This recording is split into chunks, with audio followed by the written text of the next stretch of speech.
And this too is why I talk about being a go-giver. Go in there trying to make her better. Teach her something, mentor her.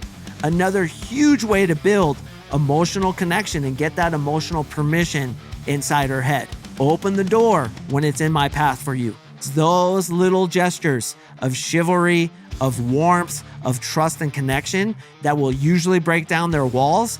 Give them emotional permission inside their head, and then they will be more likely to give you their phone number, go out with you, and yes, boys, have sex with you. The Unapologetic Man Podcast.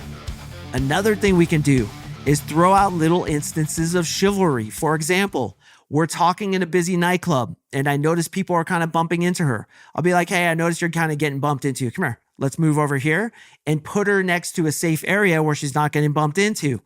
Or if you could tell she's cold, move her over to a heat lamp. Or if you could tell she needs a napkin, yeah, go get her one. Be like, hey, listen, it looks like you're getting all wet with your drink there. It's like perspirating all over you. Hold on a second. Let me give you a napkin. These little instances of chivalry. How much? 20% in that first conversation.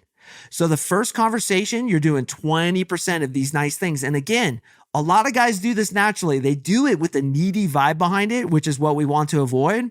But you guys are probably all experts at just being cool, being warm, building rapport, being interested in what she does, being interested in what her hopes and dreams are, what the best day of her life was when she was a kid, what she wanted to become when she was a kid, what she would do without any chance of failure. And that's a question I always ask them. What would you do if you knew you had zero chance of failure? Oh my God, man, this gets girls really pumped up. And I'd ask you the same thing. What would you be doing right now, brother, if you had zero chance of failure? You knew you could make a living at it. You knew you would not only make a living, but you'd probably become rich. And by the way, the passion that's inside of you boys, and this is probably something I might tell a girl, right? To build that trust and connection. The passion that's inside of you is your spirit speaking to you, telling you the direction it wants to go.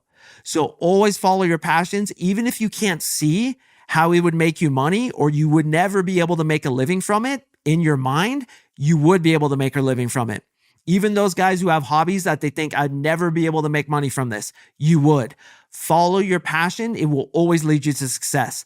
That's what I did. And I failed in this industry for 10 years, but I refused to give up. And now I'm a monumental success.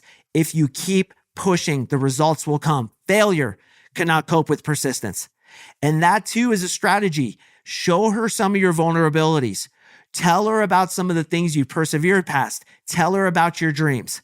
Now, the one thing you have to remember about showing women vulnerability, quote unquote, is that you have to show that you're not being taken down by it, but you have the wherewithal to get through it. And furthermore, those things that you persevered past in your past need to be shown that you got through them with strength, perseverance, and courage. So never tell a woman your vulnerabilities like you're crying in her lap because you can't overcome this challenge and you hope that your tears will be used as lubricant for sex. It's not like that. It's talking about how, for example, when I lived in Japan and I did wedding ceremonies, I used to have panic attacks during the 200 wedding ceremonies that I performed.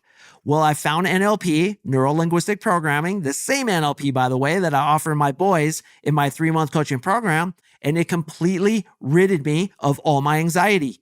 That is a story I tell to women all the time to show that I'm real, to show that I'm not just some boy who's trying to get into her underwear.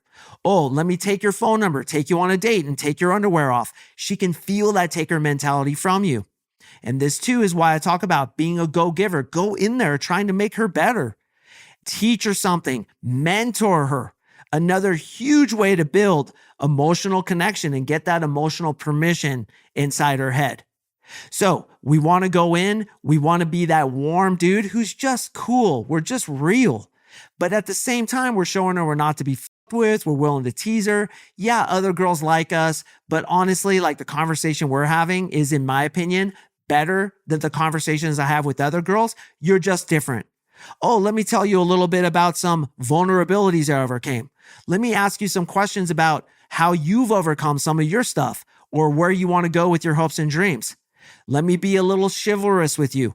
Open the door when it's in my path for you. If we're going to go on a hike together and we're like 2 minutes from the house and you say, oh man, I wish I wore different shoes, I'd be like, it's cool. Let me turn around and get you the shoes you want.